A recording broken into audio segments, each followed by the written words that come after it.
Hey guys, welcome back to Slick Triggers, probably one of the lowest budget review channels on YouTube for triggers and gun parts.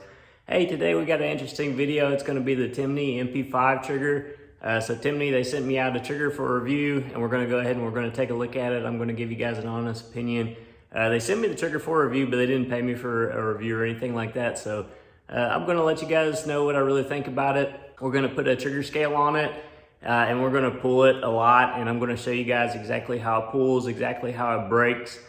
I had wanted to shoot this thing in a competition, but the ATF, man, they are dragging their feet on their paperwork for my Form 1 to SBR my AP5. So unfortunately, we couldn't shoot it in a competition, but we will in the future. Once I review the AP5, we're definitely going to show it in competition. What we are going to do though is I'm going to roll some range footage. I did a little bit of a test at the shooting range.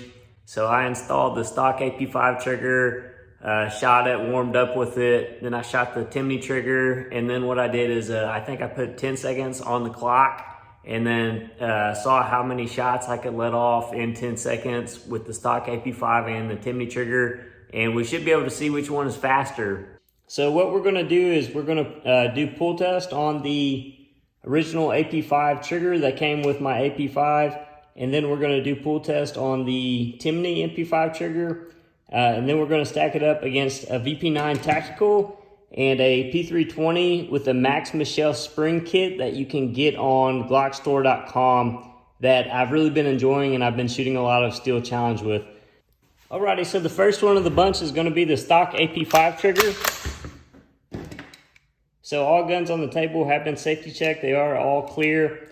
So the stock AP5 trigger that came with mine, at least, I didn't mind it too much. It honestly wasn't really that bad. It was pretty heavy, and I mean it didn't have the cleanest break, but it wasn't a terrible trigger. All right, so it's pretty much a two-stage trigger. It's got a pretty heavy first stage at about 3 pounds here, 3.5 pounds. We're at the wall, so pushing through the first stage to the wall is about 3.5, maybe even 4 pounds, I'd say. All right, we're at the wall here. We're gonna push through the break. And that one was about a 7-pound break. We're gonna go ahead and reset the trigger, and we'll pull all these twice just to be fair. 6.5 pound break. So like I said, it's just it's a pretty heavy first stage to the wall, and then there's some creep on the wall, and it's kind of mushy, a little bit spongy, and then the break. We're gonna look at the force that's exerted on your finger to help reset the trigger.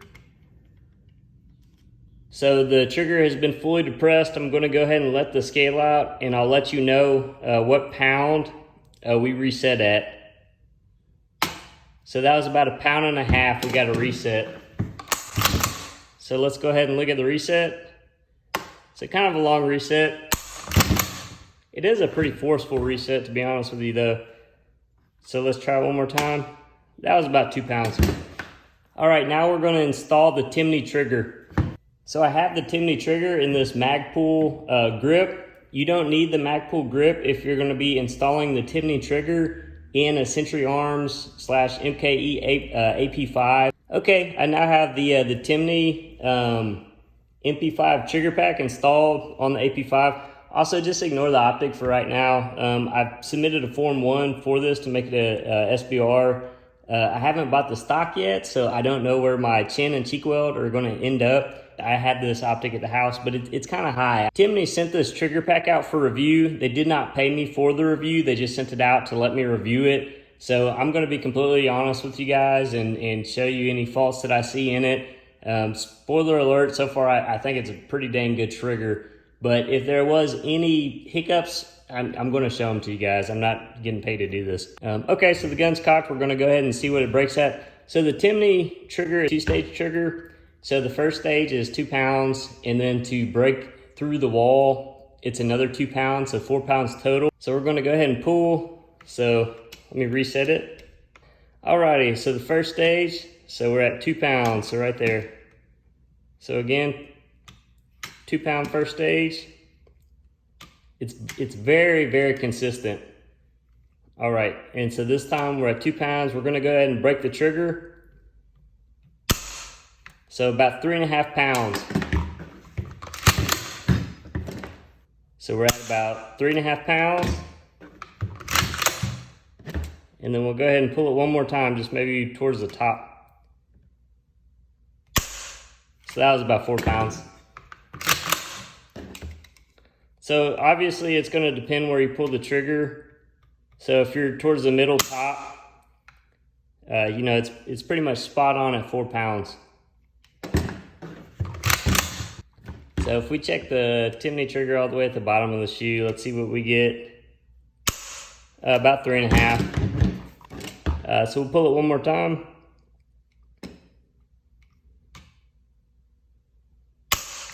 So 4 pounds again.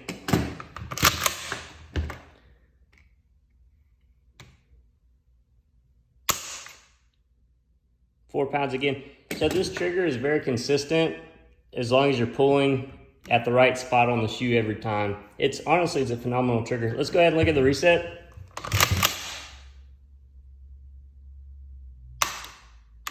Very nice, very short reset.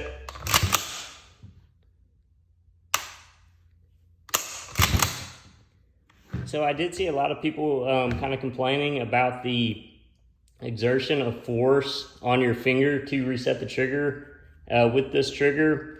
And so I measured it against a few other guns, and I'll show you guys since I have them all out here. But we'll go ahead and take a look at that today. We'll see how many pounds is exerted on your finger when the trigger goes to reset. So I have the trigger all the way depressed. I'm past the point where it would release. So we're going to back off. So I'm at 1.5, 1, about 8 ounces, about 6 ounces. So there's about 6 ounces on your finger, pushing your finger forward for the trigger to reset. A lot of people say that's kind of light. Personally, I really don't mind. When I shoot, I just relax my finger and then get back on it. So I just relax and then get back on it. I don't know if I would love a firmer reset feel, just because that's more spring pressure on your finger, and maybe it'll lead to fatigue. All right, so to compare it, this is the P320 Max, and then I put a Glock Store Max Michel endorsed spring kit in the trigger pack. So it's a pretty inexpensive trigger upgrade. I've shot it in a match, in a steel challenge match. I will say my time's improved after I put this trigger in the gun. It's been about 4 months off, and then I went and shot steel challenge again. And the great thing about steel challenge is you have the exact same stages the next time you go, so you can see if you got any faster. And after installing this trigger, I did get faster. So I have really enjoyed this trigger so far. And so this is kind of like a pseudo two-stage trigger. I don't really know if it was like really designed to be a two-stage trigger, but basically there's some creep, and then you hit a wall, and then it's a pretty light break. The wall, it's a little bit mushy. It's not like super glass or anything. It could be better, but this is the gun I've been competing with, so let's take a look at it. So when I pull the trigger on this gun, my trigger finger is towards the bottom of the trigger shoe, so I don't really ride up high. I try to get as low as I can just for leverage. So let's go ahead and pull it. So it looks like the first stage on this gun, it's about 1.5 pounds, and then we're going to keep pulling back to see when we break. And this one broke at about 4 pounds. So that's about the middle of the shoe. So we'll check it again. About 4 pounds. So now we're going to check the bottom of the shoe.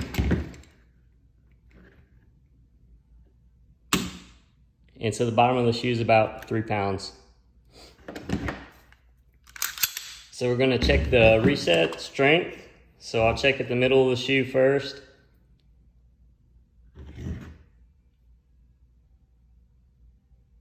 So I'm at 8, I'm going down to 6.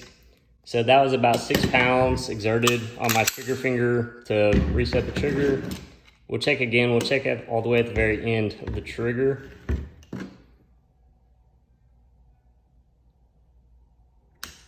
And that was about 6 or 4. So I'm used to a softer reset anyway. Alrighty, now let's take a look at the VP9 just for comparison. So the VP9, I'm gonna try to aim for the middle of the trigger shoe since that's where my trigger finger normally ends up. Some of these guns, it's a little bit easier to aim for a certain part of the trigger shoe versus others. All right, and the VP9 has pretty much a two-stage trigger. So to overcome the first stage, we're looking at about 3 pounds, I'd say. Yeah, about 3 pounds. And then for the break, we're looking at 5.5. That's 3 pounds, 5.5. And now we'll go to the bottom of the trigger shoe, or at least attempt to. That's about 4.5. One more time. Bottom of the trigger shoe, or as close to the bottom as I can get. And that was about 4.5. All right, now we'll check the reset weight.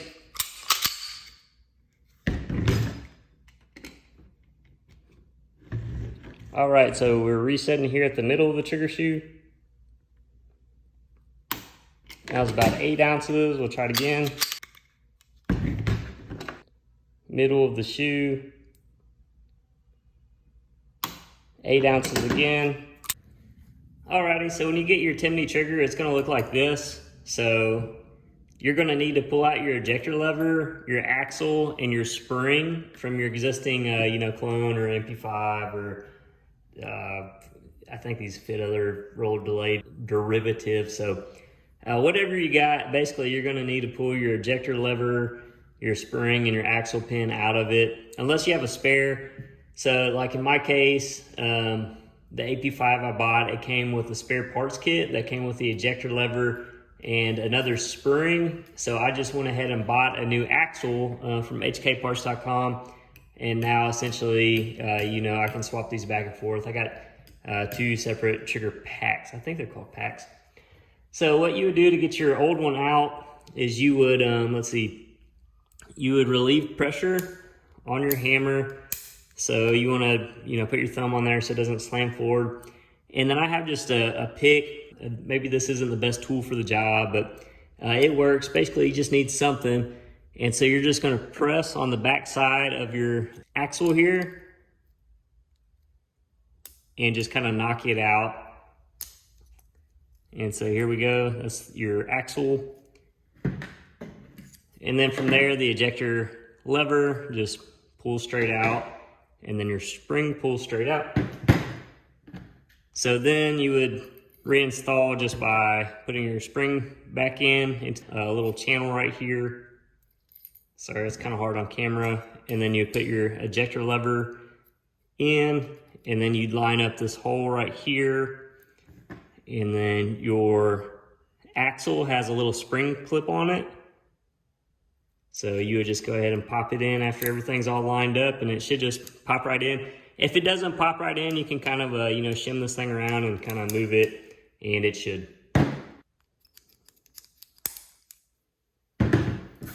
Okay, so I got this little handout from the Magpul. They call this I've seen this called a housing and a grip. I guess I call them both. So basically, if your MP5, AP5, Zenith, clone, whatever you got, if it has the SEF/safe semi trigger pack, you're good. You don't have to buy anything else.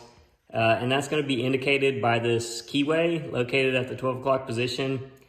If you have an HK SP5, probably or SP5K, they use the newer version, which is the Ambi/Navy/FBI trigger pack. And that is going to have your selector lever. It's going to index at the 7 o'clock position. So obviously that's not, the Timney trigger would not work with that housing because, the keyways wouldn't match up. So that doesn't mean that you can't install your Timney trigger in your SP5. It just means that you're going to have to buy a few more things. So one option is the Magpul SL grip module. It's probably what I would recommend. They're pretty affordable, and I think that they're a pretty good product. So basically, after you choose a housing that you're going to use, you would also have to choose a safety selector lever. I recommend the Magpul ESK also. But after you have everything together, you just drop it on in, push down,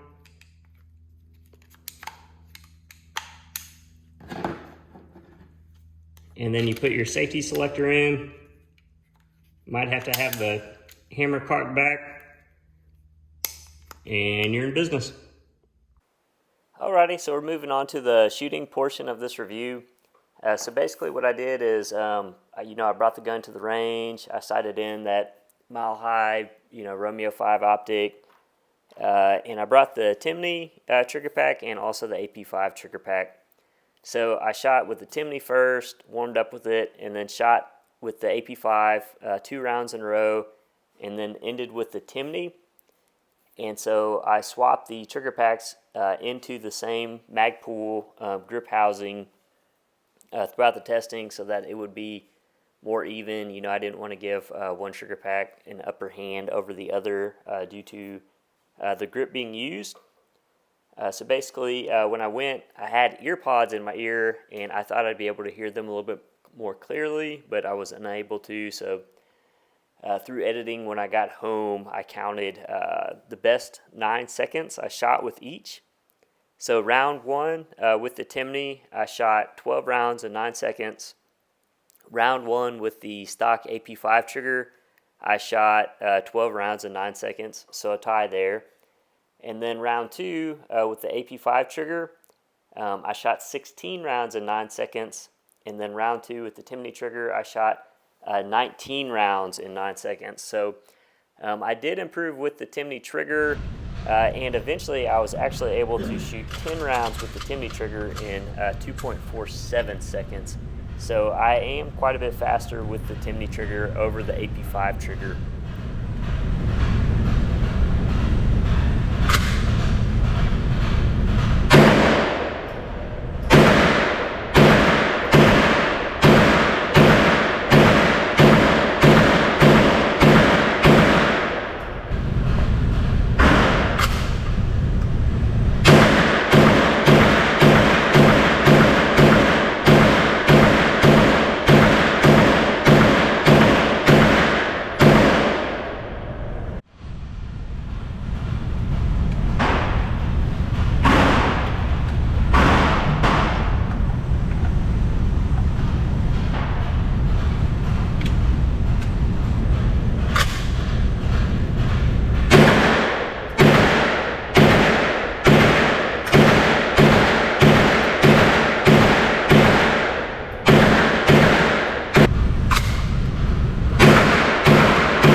Let's go ahead and wrap this review up since it's getting a little bit long in the tooth. You may or may not have noticed I got a different haircut. My facial hair may look a little bit different. So I've been shooting this Timney trigger a lot. I probably have put maybe 600 or 700 rounds through it. So far I have not had any issues at all with the Timney trigger itself. I have not had any light primer strikes. I really have not had any injection issues with the trigger pack. The trigger itself, it's been fine. It's reset every single time. I have had some issues with the AP5, but I took it to an HK certified armor, and they are checking it out. They don't believe that the trigger pack is an issue, and I've also had the same issues with the AP5 with the stock trigger pack and the stock housing that I'm having with the Timney trigger pack. So I don't think it's trigger related. That being said, Timney, they do seem like a great American company, and they have a lifetime warranty. So I think if you did have any issues with your Timney trigger, I'm pretty sure they would remedy it. They seem like a pretty great company. So would I recommend the trigger? So if you're an HK enthusiast and you're an HK purist, just go ahead and cover your ears right now. Please delete your hate comment. But yes, I would definitely recommend the Timney trigger to anybody looking to upgrade their trigger.